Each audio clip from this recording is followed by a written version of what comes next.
you just bought a smartwatch, you didn't get a protector, and your screen cracked. Not a good thing, right? But I have a solution for you that could help you save from $60 to $200.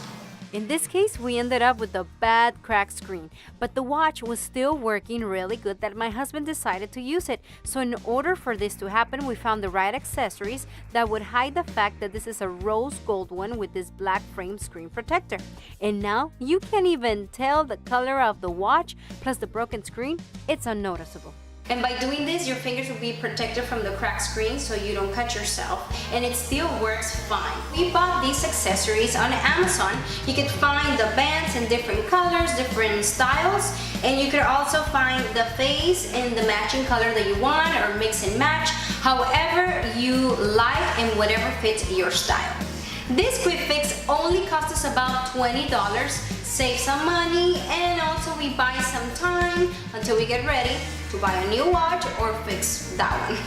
I'll see you guys in the next Modern Gabby. I hope you guys like this video y hasta la vista, amigos.